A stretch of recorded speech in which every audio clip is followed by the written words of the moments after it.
My name is Ashley, and this is Let's Talk Dispatch. I do.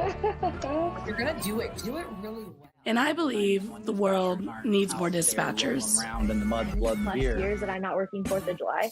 4th of July. Say community policing, right? What about community dispatching? So on this show, with the help of my guests, we will educate, empower, and support the heroes behind the headset. Hello, everybody. Welcome back to another episode here on Let's Talk Dispatch with me, the Raspy Dispatcher. I just wanted to take some time today to thank you all for subscribing to the podcast. You know, at first, I've gone through a lot of growing with the Raspy Dispatcher and kind of finding what it is I want to do, how I want to do it.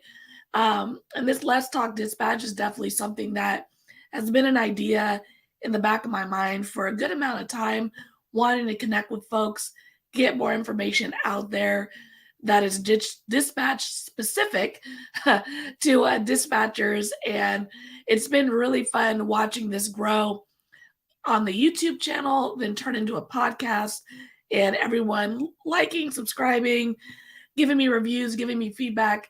I love it. I really appreciate it. And I just want to thank you all for all of that support. Of course, if you're listening to this and you haven't subscribed, hit subscribe, leave a review, even if it's just tapping 5 stars. It's helpful getting us out there for more people to see and listen to. And of course, another thing that's been blowing up a little bit, and I super appreciate Halcyon for sharing it during Dispatch Conference Week, are because we need more dispatcher shirts and our dispatch merch. So if you're interested in any of that, you can head over to theraspydispatcher.com or hit me up on Instagram and we can get you set up with that stuff. As for today, we're going to be talking to Kris from NRV 911 about her experience as a dispatcher, CTO, and her journey into becoming an ENP. Hi, Kris. How are you? Good. How are you? Thank you so much for joining me this morning or this afternoon for you. Yeah. We had some fun. Like, wait, what time is it? I'm like, no. It's Pacific Oh time. my No, I was sitting on the couch last night with my husband and I went, what? I was like, oh my God, Ashley's in California. And he was like, who? I said, the podcast I'm doing tomorrow. I didn't realize. I was like, all right, we're going to have to rechange it. But I ended up actually called my mom because she lives right down the road. And I was like, so I was going to schedule it during the baby's nap time, but I can't do that anymore. I was like, can you watch her? She's like, yeah, just bring her on. So yeah. Mom so she's through. Yeah, so she's there for a little bit. And I said, I'll come get her back when I'm done. Like I promised, 12 hours later. Yeah, I was like, no, Mama's got some stuff to do. Well, thank you so much. Yeah, thanks for jumping on. Like, it's super flexible. Like, I know, like, we, especially dispatchers, right? Like, especially, folks with families. Like, I always thought it was so interesting, like, dispatchers with kids, like, especially young kids, shift work, trying to find a workaround, and like people who are doing this job, first responders in general, with like kids under the age of 2, like, whoo, power to you guys for sure. Yeah, I've got an 8-year-old stepdaughter, and I've been in her life since she was 2, and then my daughter is about to turn 2 in like 2 weeks. But I keep getting Snapchat memories on that pop up that like 2 years ago today, I was like out to here and I'm at the dispatch console and I'm like, oh. And I was like, only one more shift till maternity leave, only 2 more hours till maternity leave. Yeah, I worked all the way up almost to the very end, but because it was September of 2020, so COVID was like in the height of it. My doctors we didn't really know a lot about it, so they ended up writing me out 2 weeks early for quarantine. So and they don't even know if they do that anymore but I remember my OBs wanted me out. So for the last like 2 weeks of pregnancy, I didn't have to be at work. I think I could have done it, but I was getting a little tired. Oh my God. I was ready to go. Yeah, I mean, the shifts are long in general, but like you're creating a life inside of you. Like that's a whole plus one in your little cubicle. Yeah. Everybody's like, do you remember when Kris was like 9 months pregnant and just slouched in the chair? And I'm like, yeah, I do. I do remember that. It's funny because one of my academy mates, we have a group chat still. We're no longer at the same agency, but she's significantly younger than me, and we always joked with her like we've gone through like all of her big moments in life. Like during academy, she turned 21. It was like, oh, you can drink, like you're like a big baby, Yeah. And then we went to her wedding, like a year later, and now she just had a kid, and I'm just like all these huge milestones with her. And she decided to go back as a reserve rather than full time. But just dispatching like while pregnant, I mean, I have to run to the bathroom now. I can't imagine like it was morning sickness and like all that stuff. And yeah, I remember right before I announced it, because it was like I found out I was pregnant in January, and then February we had our first ultrasound, and then March the world shut down. And so I was trying to keep it, kind of quiet, and I was being really paranoid and really wanting anybody in my pod because we didn't really know. Mm-hmm. And then I remember I was just vomiting in the bathroom, and my supervisor came to check on me, and I was like, I don't have COVID, I'm just really pregnant. And she was like, oh, congrats. I was like, don't send me home, I don't have COVID. But I actually kept it a secret for a while. And all I had was just like ginger ale and crackers in my pod for weeks. And people probably assumed, but nobody called me out on it. And then finally, when I announced it, everybody was like, oh. Yeah. No one wants to be the one who's wrong. Like, right? Like, what do you no one wants to get that question wrong. Right. So I remember I told my supervisor, and she kept it quiet for me for a little bit because everybody was so paranoid. Like if you would sneeze, you'd cough, you do anything. Mm-hmm. Nobody wanted to be around anyone, and I was vomiting in the bathroom. It's funny because and I feel like pregnancies and comm centers come in like, especially larger ones, come in like threes. Like so I remember at my old center, our gym was like attached to the backside of our locker rooms. So I remember coming out of the gym, changing, about to hit the floor, and then I just hear someone like throwing up in the bathroom, and I'm like, "Hey, you good?" And it was one of the ladies who was pregnant. I was like, "Oh, you're just pregnant. You get it's fine. Yeah, you okay?" Like, yeah. Oh my gosh, it was, man. And I know that right when maternity leave was great, but as maternity leave was like coming to an end, I had such mixed emotions. I was still really hormonal. Mm-hmm. And I didn't want to leave her, but I was also like, I'm ready to go back. And I remember the first day I went back, I was on a police channel. I think I probably made so many mistakes. I just cried for 12 hours. I was like, this is such a mistake. What am I doing here? and imposter syndrome. Like. Yeah. And I had already been dispatching for, almost 6 years by that point. Mm-hmm. But I was, goodness gracious. And then finally, like once we got into the groove of it and everything, it's hard, but I mean, we make it work especially like with the shift work. And I work daylight, so it's 7 a.m. to 7 p.m. And so on the days that I work, I obviously miss her waking up in the morning and miss all day with her, but we've timed her bedtime right. So when I come home at 7:30, we hang out, we do the bedtime routine, and then I get to put her to bed. So I at least get those, and her dad's a rock star on the days that I'm working. He gets homework done, let kids fed. I mean, he's got it going on. So when I come in at, after work, after the long day, because he's got the typical hours, he's got Monday through Friday, I guess it's like 8 to 4, 8 to 5, that kind of. So we definitely have two completely different shifts. Like, and I work every other weekend, and he's off every weekend. So there are those times when I'm working on the weekends and he's got the kids, where it's just kind of lonely, and you feel like you're sitting in the console and you're like, well, this stinks. But I love it. though. You know, every time I ever think about like what my life might be if I'm not there, I'm like, no, I really like it here. You know, I really, you know, as of right now, like I'm content and I'm happy. I've been, come February, it'll be 8 years. Wow. Which is crazy to say Right? that I really, truly never thought I would be. I literally just got the job out of college because, you know, loans were coming up and I couldn't Yeah, find let's a talk about job. that. How'd you get into public safety? Yeah. Like, what's your intro story? So, I went to school at a liberal arts college, actually like an hour from where I live now. And I majored in theater performance and design.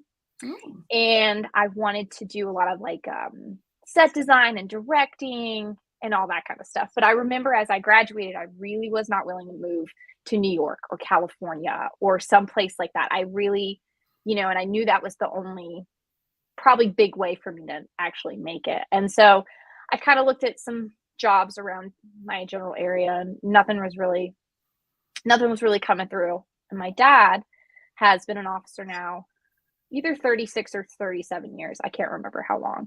But at the police department he worked, which was my hometown, he was like, you know, they're hiring dispatchers. Why don't you just, you know, why don't you come and put in an application? And even though I had grown up around it and I had, you know, my dad was a cop. I had been in the dispatch center before. You don't really know what they do. You just, nobody has any idea of what they really do. But I was like, okay, sure, whatever, you know. And I got the job, and I remember thinking like, I'll just do this for a couple months until something else, you know, until something else comes along. And I remember, you know, getting out of training, and my training, we were in a really small department. I mean, the town that I used to live in had only 9,000 people.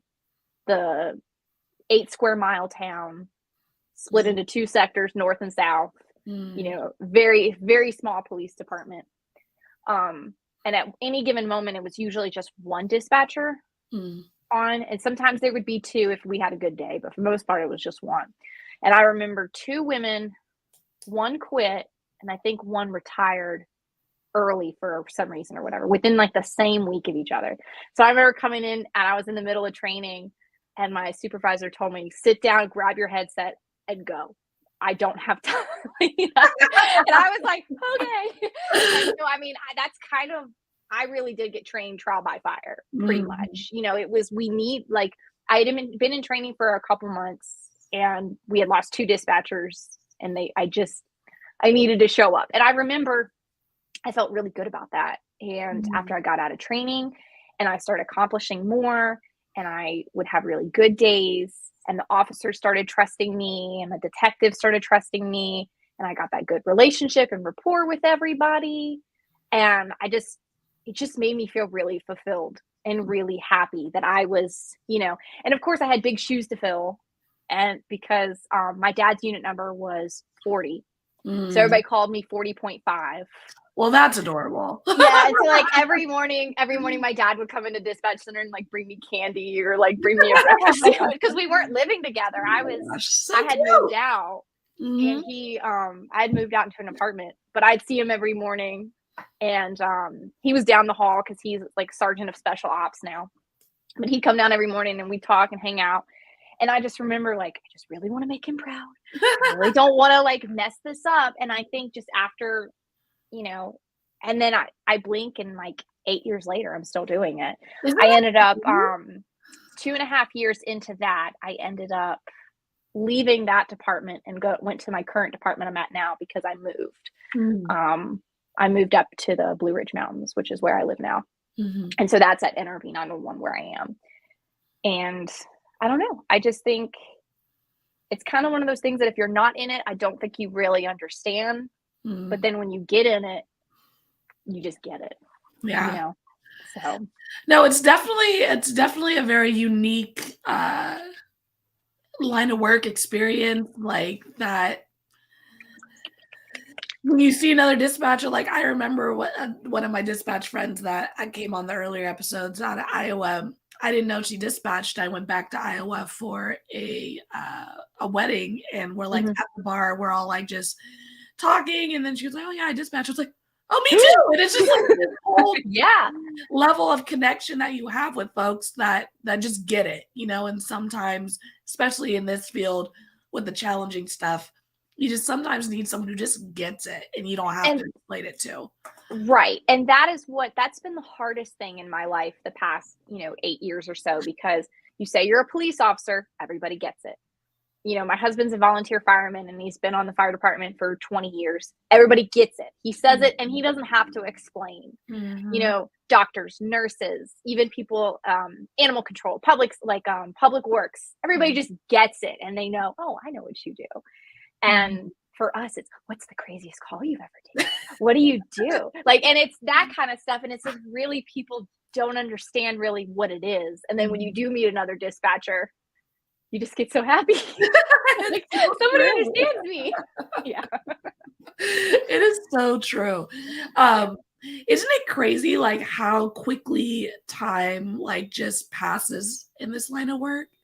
Because I lateraled to my new agency and I just had my year review.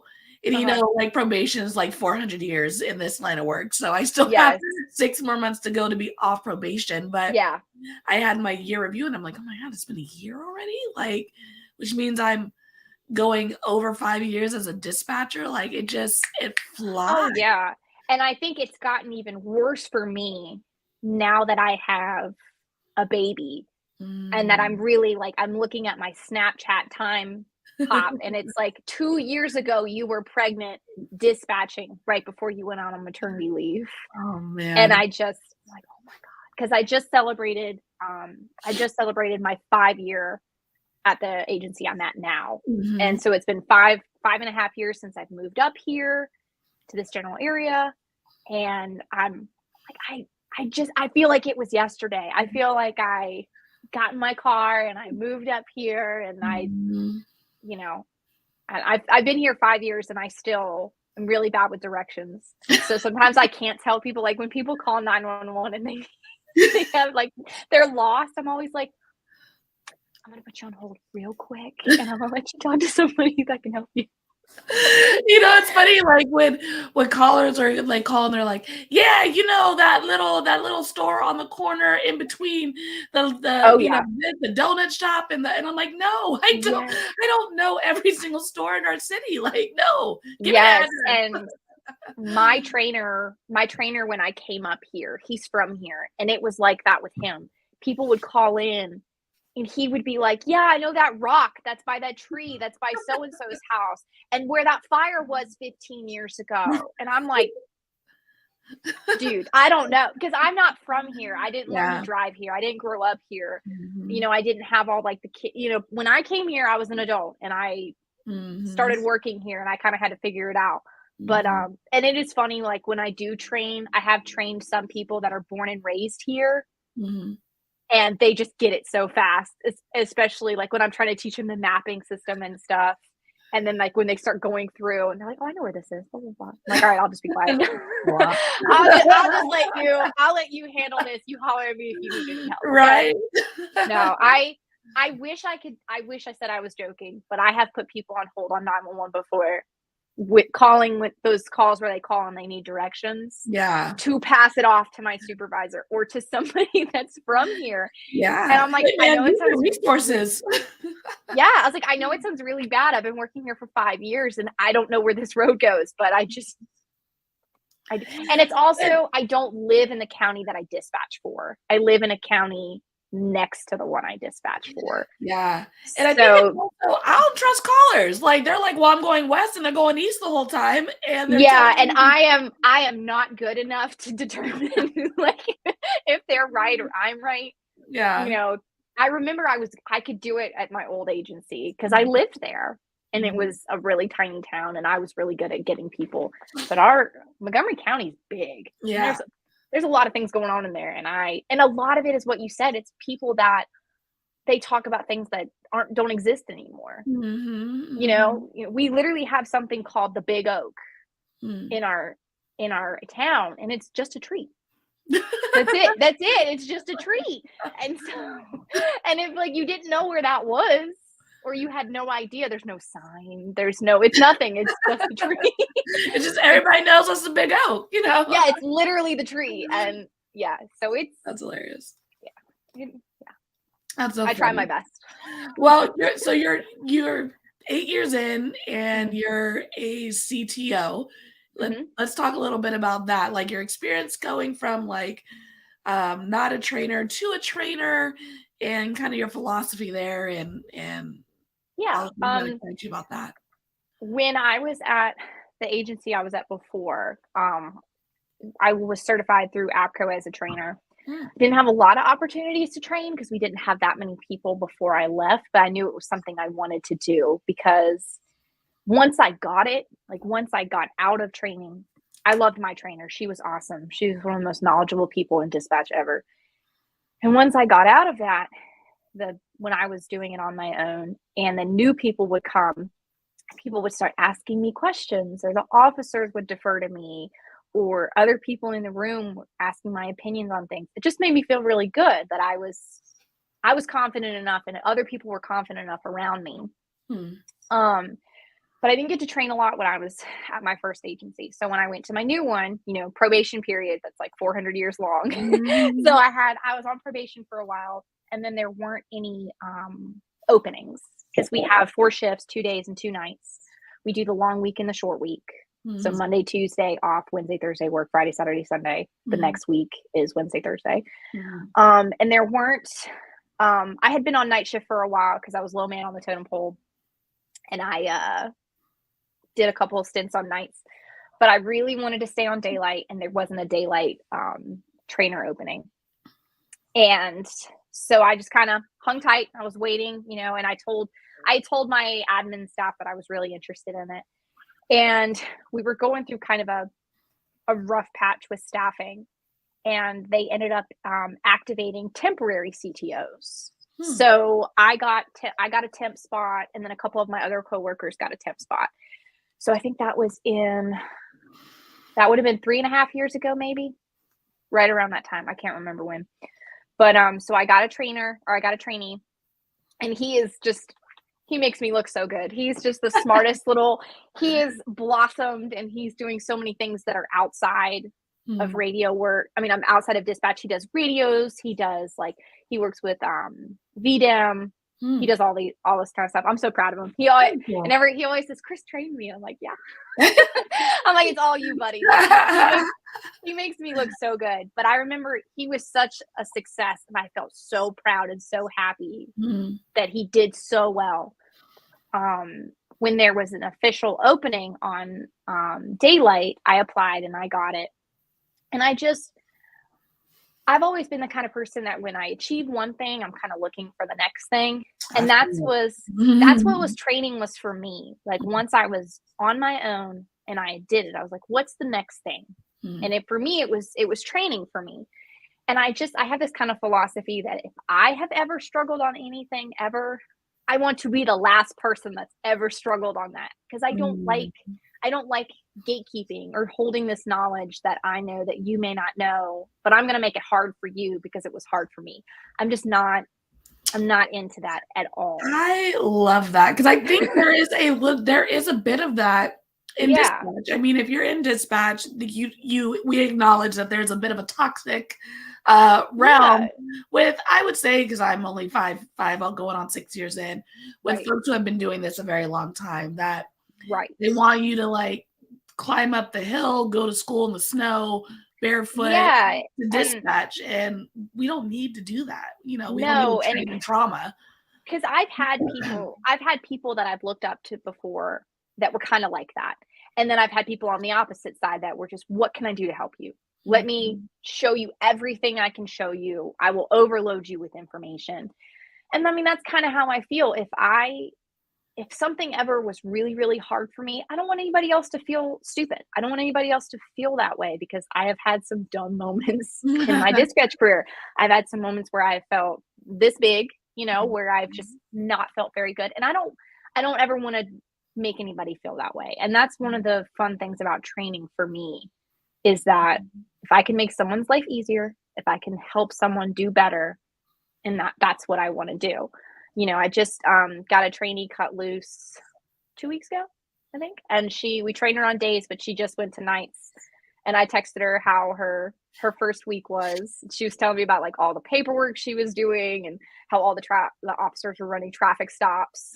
And she had like within the first week of her being on night shift, she just had all of these insane, crazy things that she was handling on her own. And I know she did a really good job. And that's what makes me, she's confident and she's happy. And that's what makes me happy, is knowing that I helped a little bit, like I helped somebody get to that point, so I enjoy it. I really do love training, which is one, it's definitely something when I think about the trajectory of my career and how I want it to go, I know it's going to be within the training realm.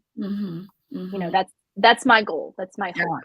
I think that'd be amazing. And, what's one of the ways that I kind of saw you and reached out to you is because I noticed you were posting a lot of like helpful like handouts and like charts about training. And oh yeah, like where do you find the inspiration for those things? And mainly what I said earlier, like it was things that I really had a problem with. And I just I just downloaded Canva a couple months ago. I love some Canva. Halcyon and I got to talking about Canva, and her and I go back and forth. She sends me stuff all the time about like how to do it and everything. And so I do it almost like in a selfish way because I'm trying to learn how to be better at producing digital content. And well, what am I going to do it on? And I'm going to do it on something that I know.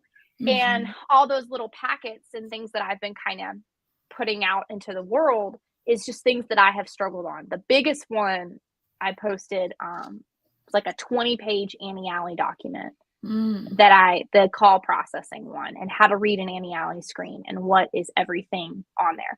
We use Vesta 911 for our call processing. Yeah, for our phone system.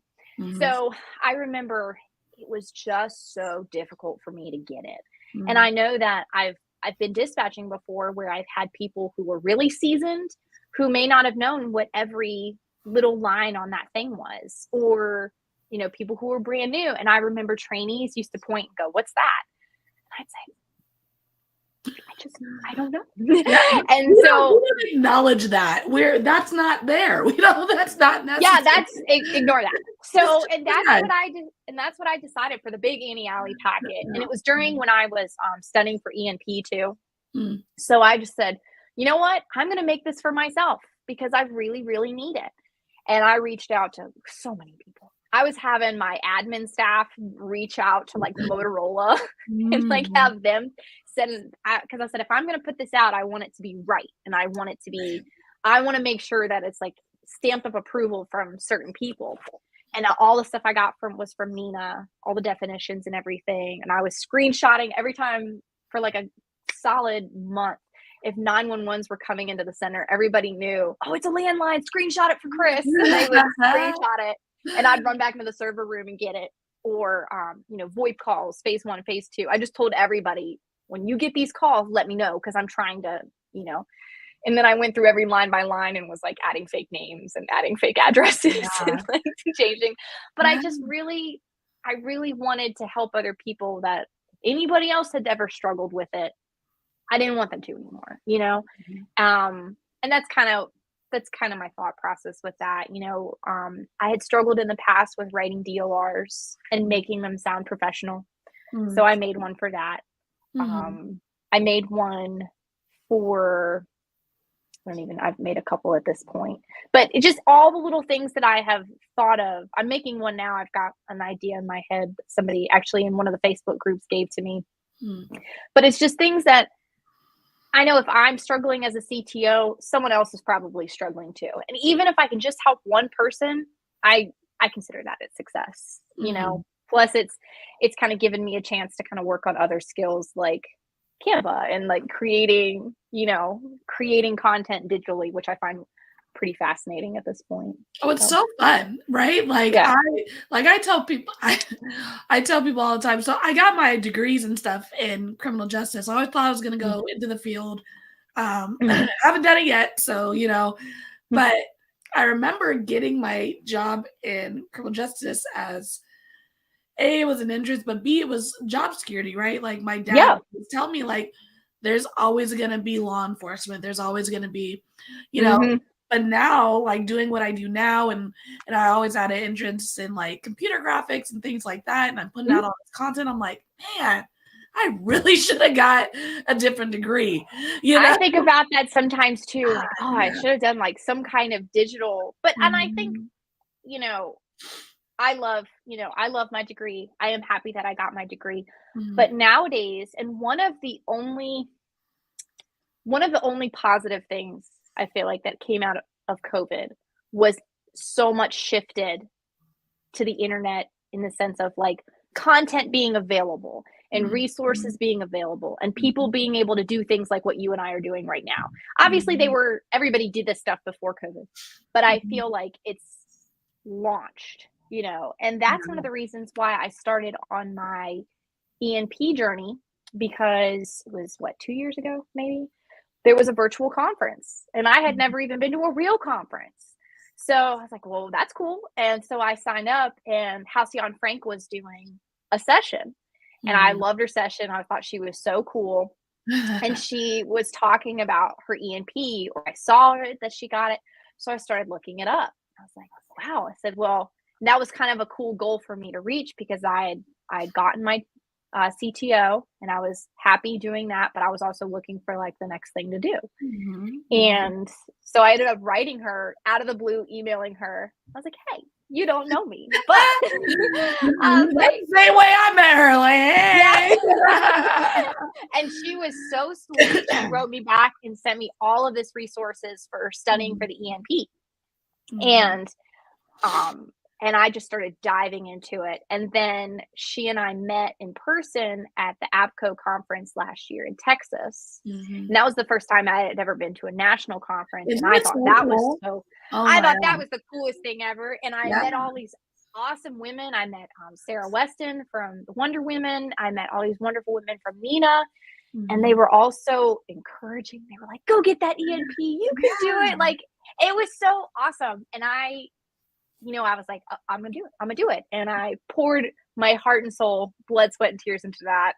And then I got it. And I'm very, very proud of myself and very happy that I got it. But then I was like, well, what's the next thing I'm going to do? And my next thing was, I really wanted to speak at a conference. And I actually got accepted to speak at APCO, Virginia next month in Roanoke. Yeah. So I will be in Roanoke, October 27th to do my conference, which is great because it's only like an hour from me right now. And Roanoke is where I went to school, to college. So I think it's kind of fun. It's been full circle. Super fun. Yeah. Yeah. And the hotel it's at is super fancy. And I remember being like 18, 19, just thinking about how cool that hotel was. Like all the really bougie people went to that hotel. Yeah. And now I'll be speaking. But I think I love the shift that public safety is going through right now that gives us all of these opportunities to do. I mean, especially someone like, I didn't even realize these were a thing 5 years ago. I really, truly did not know. I didn't realize there was, and maybe it was just because I was from a small agency and I was kind of sheltered, but really once COVID hit and we were all on lockdown and more things started popping up with all of the trainings, all of the webinars and the conferences and just everything. I did my entire ENP study online. Yeah. We didn't have to go in person or anything. And I'm really grateful. That's probably the one positive thing that I could say came out of, those 2 years basically of lockdown is that we have all of these new opportunities, to do stuff like this. Yeah. No, it's so true because I mean, one of the main reasons I started the Raspy Dispatcher very early is like, I felt like dispatch didn't have a big representation in the first responder world. Like we had some folks, if you're a dispatcher, them, like who are known dispatchers and stuff like that. But I just feel like as a whole, we're underrepresented, right? And one thing that I always say is I went through my undergrad, my master's degree, and never, not once, no one mentioned anything about dispatch. Oh yeah, you got a criminal justice degree, right? Insane. And we didn't talk about it, not Insane. once. And it just blew my mind as I'm sitting in academy and I'm realizing all the things we do as dispatchers. How is that not a topic? And even more so, it's like, yes, we need more folks in the field, firefighters, officers, things like that. But a lot of the things that folks have to do out there sometimes don't end up meshing well with the people who want to do them. And they're still looking for an outlet and a way to be in the first responder community and a way to support the communities that they're working in. And it's like, hey, dispatch, we're hiring. Right? And isn't it so sad? It's this weird imbalance, and it's such a sad reality that we as dispatchers know everything, in quotations, about officers and firefighters and even nurses and all of them. And then it's like you ask the flip side. They're like, who? Yes. And it's like, well, it's my job to know. My job to know every ins and outs of all of your department's policies, all of your department's 10 codes, everything. It is my job to know every little thing that you do when you're out on the field. But it's not reciprocated. And I don't think it's a fault of anybody in particular. It's just kind of the culture, or just how we are at this point. Because drop my AirPod. You know that everybody knows those officers that treat us like gold. As we should be. But then you have the flip side ones that really don't, because they have no idea what we're doing. They don't care to know what we're doing, but they expect us to do it all. Yeah. And it's always kind of funny when that one officer or whatever comes up to the dispatch center and sees it when it hits the fan, and they just have this epiphany. Yeah.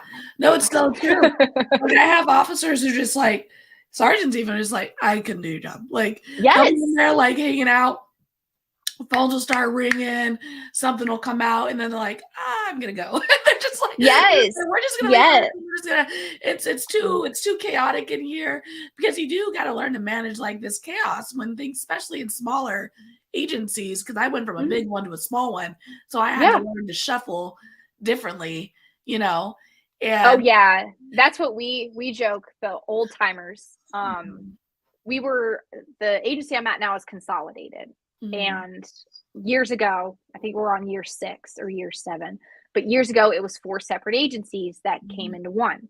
Most of everybody, all 4 centers came together and they hired people from each center. I didn't work in any of those, but I came from a place where you were by yourself. And it's really funny when us old timers get to talking, where we were like, we did all of this by ourselves. We were everything. And then and I'm so thankful now that I work in a room where at any given moment I can have 5 or 6 or 7 people beside me to help.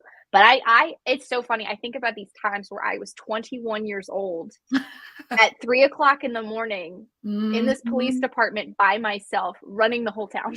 Yeah. It was just me. And I think she just starts turning on the tones or the beeper just for fun, and they're like, why is the beeper? This is boring. Yeah, and I was like, what? I was like, who gave me this responsibility? That is something I used to say a lot when I was younger, is like, look, they're giving me jobs that I have just, there's a lot of responsibility for the amount of maturity that I possess. And it's bad when the things started going down, because one time all of our Verizon lines went down and we were using the handhelds. Oh my and I think I got on my cell phone or something, and I called my boss at home and I was like, help. I don't know what I'm doing. Right. And then with our agency where I came from, the road supervisor was your supervisor at night. So you had to kind of relay things to them. And I'll never forget, we had VEASAN paperwork, or NCIC, our warrants and protective order paperwork. And I would call them asking, can I send the teletype, or can I do this, or can I do that? And they'd be like, what should you do? Oh, they still do that. I'm like, and I'd be like, yes. Hey, I'm supposed to call you. And they're like, okay, we're on the phone. I'm like, yeah, so this is what I think. And they're like, yeah, I think you should do that. Okay, cool. Like, Yeah. Or you'd get them out there and it would be 2:00 in the morning and they'd rustle back and they're like, can you explain to me what this protective order means? Well, let me show you. It means this person can't hear blah, blah, blah. Yeah. And it's so funny that so much responsibility. I mean, I was 21. I had a whole town. Yeah. I had a whole town just to me. But and like it would usually be from midnight to 6 in the morning. You'd be by yourself. And then the next morning it would be 6 a.m. to noon that you were by yourself. So there was tons of time. I mean, obviously, like people would start coming in the mornings, but I mean, there would be times, especially on Tuesday mornings for court days, you'd have the officers come in with a stack of paperwork. Can you run on my DMV, all my transcripts? And I'm like, you've got court in 10 minutes. Yeah. God. Don't you worry. Terrible. And there's like 911's ringing and I'm like still trying to do this stuff before they get to court. Oh my God. You know, it definitely had its pros and cons. I do love them in a consolidated center now where I do have so much more help and I do have people to lean on and talk to throughout the day. But it is funny when you look back and realize all the responsibility you really did have, and somehow we made it through. Somehow. I did want to circle back. I know we tangented a little bit. That's probably my fault. But oh, you're fine. I talk a lot. Like when I get going. Same. But I did want to talk a little bit more about the ENP because I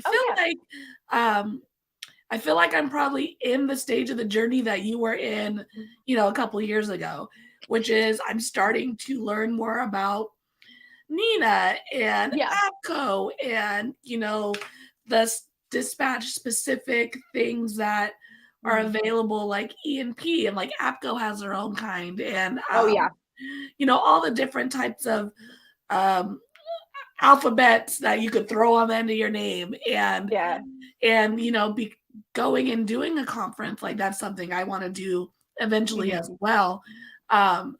So I selfishly wanted to know more about how you kind of decided to do the ENP and like what the ENP means for folks who don't know what it means and are looking for more ways to show the world, like, look, I'm a dispatch professional and this is why. Well, like I said, I saw that Halcyon had it. And I was like, what is that? I haven't seen that before. And so Halcyon and I got to talking, but then I looked it up on Nina, and ENP stands for Emergency Numbers Professional. And it basically is what it is. It's like your commitment to you're in this career, you're in this, and it's everything from the business side, liability and laws and policy to 911 call processing to next gen to radios to trunking to conventional systems. I mean, it's like the whole big gamut, right? And in order to apply, you have to be 3 years as a dispatcher. And then your education goes, it's a point system. So you need about 10 points to actually apply and sit for the exam. Okay. And depending on what you've done in your career, it's 3 years minimum. And then after that, every year you get X amount of points. You said you have your master's. Mm-hmm. Okay. So then you'll have even more points than I had because I only had my bachelor's. Mm-hmm. And then if you've ever taken classes like the CMCP class or the NINA supervisors or the CTO class, if you're certified in EMD, emergency medical dispatch, all of those things add up for points. And you can look on the website for NINA, and it's pretty straightforward on like how many points you have to sit. And then I applied and I got accepted to sit for the exam. But it is probably one of the hardest things I've ever done in my life because it's so much information. It is like, it's this much information. And then, I think they said they pull from like 900 to 1,000 different questions, and it's 150 questions. Okay. So like every test, I think they shuffle it up every 6 months or something. I can't remember what it was, but if you want to do it, go for it, because it was probably the it was stressful, but it was the best experience because learning it, I feel like really made me a lot better at my job. But I got the ENP study guide, the little blue book, and I read it cover to cover at least 5 times, marked it up, made things or whatever. But it's not the only thing. They say it all throughout the book. This is not the only thing you need to look up, you know. Mission Critical Partners has an amazing study group. It's for free. That's who I used. There's a couple different ones out there, but the ones that I went through was Mission Critical, and they're so amazing. You sign up and it's pretty much they do it once a week, and it's a Zoom meeting. And because of my job, I literally never was live. I always watched the recordings. You get the PowerPoint, you get the notes. Anytime you've ever had, and it's all for free, and it was so perfect. So you'd sign up at the beginning of the semester, and every week you would get the information. And the people there are so helpful and incredibly wonderful. And I had tons of questions, and I would email them. And if she didn't know the woman who was running the study group, she would forward my question on to the person that did know. Yeah. And I did a lot of that kind of stuff. My husband got me an iPad for my birthday the year before. And so I downloaded all of these study apps. And I had like 2,000 flashcards or something insane like that, because I was like, I'm going to just, and I mean, I did it at my own pace. They do the exam 4 times a year. But I just started studying, and then I decided as the deadline was coming up, am I ready to take it? That's smart. But the good thing is there's so much out there now. You know, I was watching old YouTube videos. I was watching, webinars and trainings. Like, there's so much that you can find, practice tests and everything. And there's really only, the last time I checked, Nina said there was like 1,100 of us in Canada and the United States. I think the number's gone up a little bit since then. But it is pretty cool that you feel like you're a part of this really smart, awesome, cool club. Yeah. that you worked really hard to get. Yeah. And it's so worth it. It is, I definitely cried a lot because it was, and I ended up taking it at home, and I did it that way because I couldn't find a testing site close to me. But it is, I couldn't recommend it enough. If somebody really wanted to get it, it's not impossible. It's just, it is difficult. It's hard. It's not something easy. But if it was easy, everybody would get it. And that's why I think that's why it has so much bearing nowadays, that when people see it on your name, they're like, oh, wow. Like, good for you. I'm like, thanks. Right? I tried really hard. And there are places and folks who offer scholarship opportunities, right? Yes. Because it's a little bit of an investment financially. It's like what, five something or something like that. It was close because I was a NENA member. It was a little under, it was like 400 and something. And I know some agencies will pay. Like, if you went to your agency, some would pay for it themselves. And for those who are like, shoot your shot with your agency, because a lot of time, because my agency ended up paying for me to go to APCO, which thank you guys. But so did mine. Yeah. These agencies, they have training budgets, and if they don't, sometimes they don't know.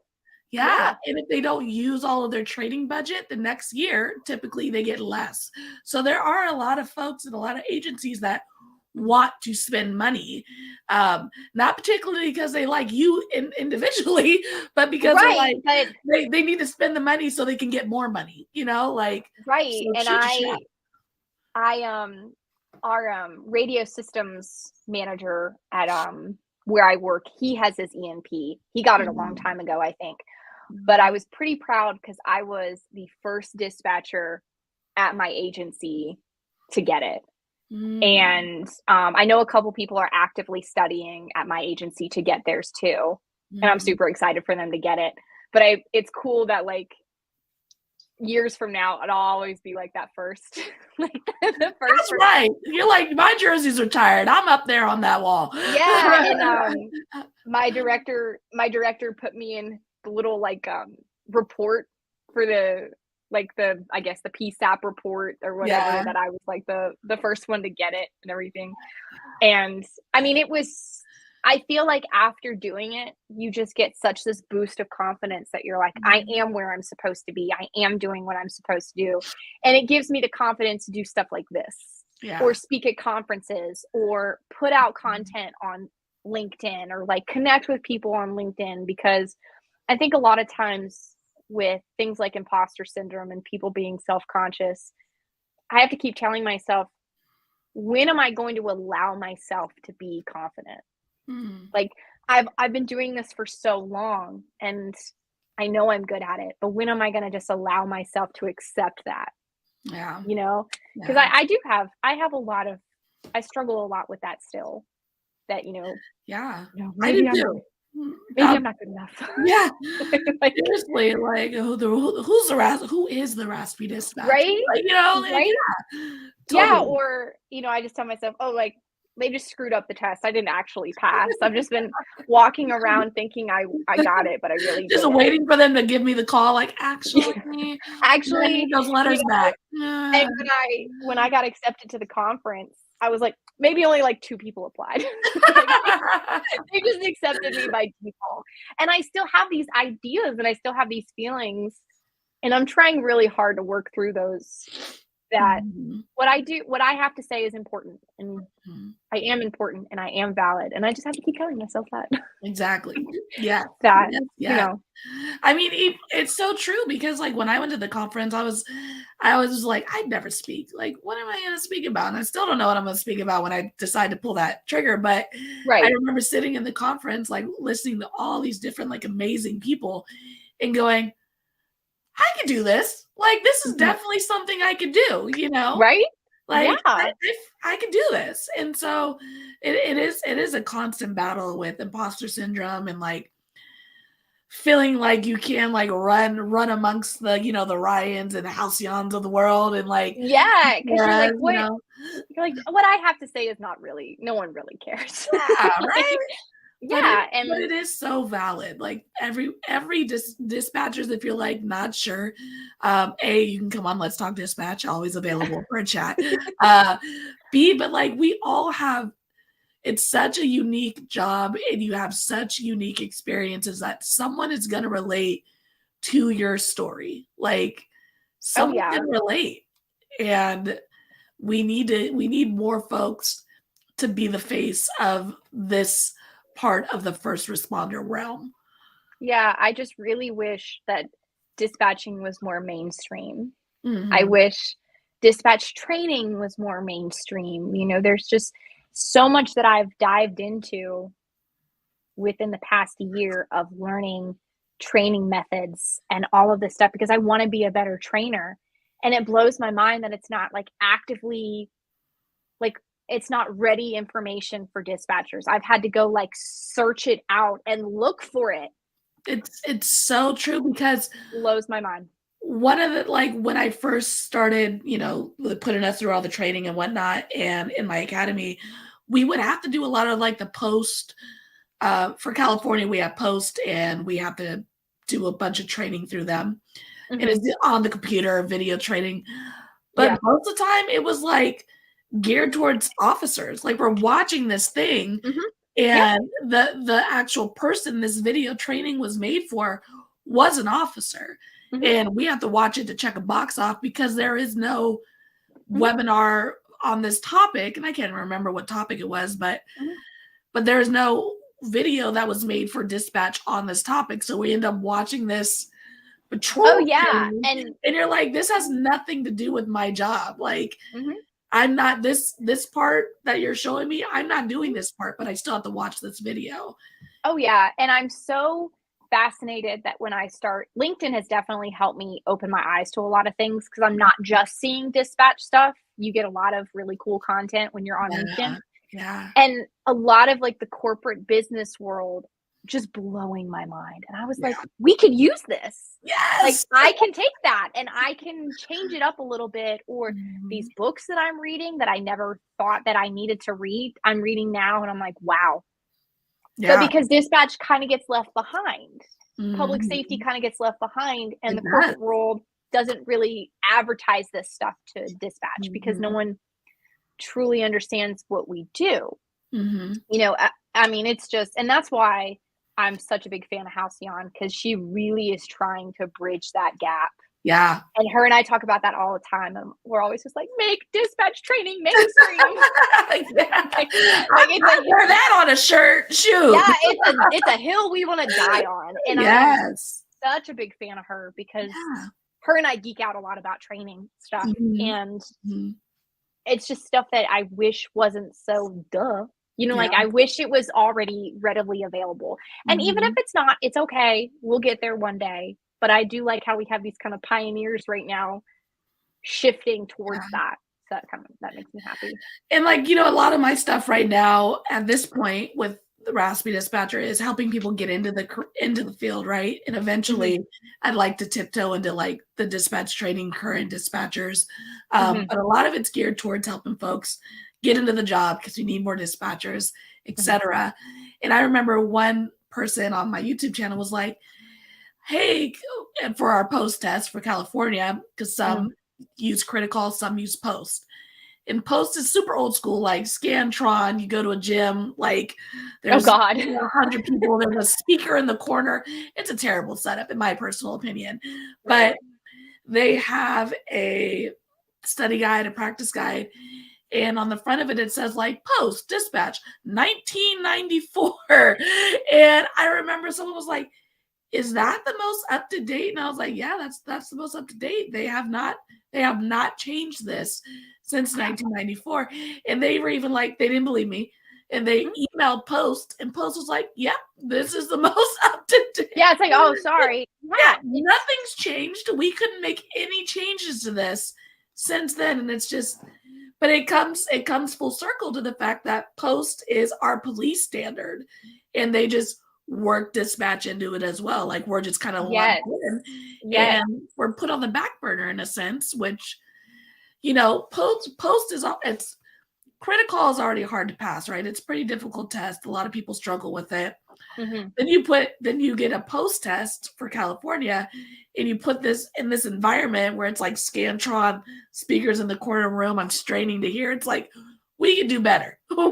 We need to create environments for people to be successful. Yeah, and it's so crazy. I know it's state by state, but you look at like the training goals and stuff that firemen and law enforcement and all of them are supposed to meet. It's so detailed and it's so like black and white. And then dispatch is over here and it's like, it's fine. Just do whatever. They'll be okay. It's all good. Yeah, and I know I'm so happy. It's a lot of more work. It's more work than I personally want to put in, but I'm very, very proud of everybody else that are doing the reclassification kits all throughout the United States, where they're combing through and they're trying to get us better resources and define our jobs better and get better things for us. You know, it's not something I'm personally interested in doing, but I'm very happy that there are other people. You know, there's something for everyone. No, 1,000%. Like we got reclassified in California 2 years ago. Yeah. And then now there's a Senate bill on the books right now to help get more to include dispatchers so we can get mental health services. The same way first responders are. I did an episode on it, Senate Bill 284. So there's the folks that are doing that work, man. Oh yeah. You know, I am not a politician, so I am very happy that there are people up on Capitol Hill working that for us. Exactly. You know, and send me that info. I'll put it out there all day. I'm not going to be the person who goes and writes it or helps write it. No, but it will benefit us at the end. You know, at the end, everybody will be better for it. So I'm pretty excited. I feel like there's a huge shift right now. Especially like studying for the ENP, we're right on the line of like legacy stuff and the next gen.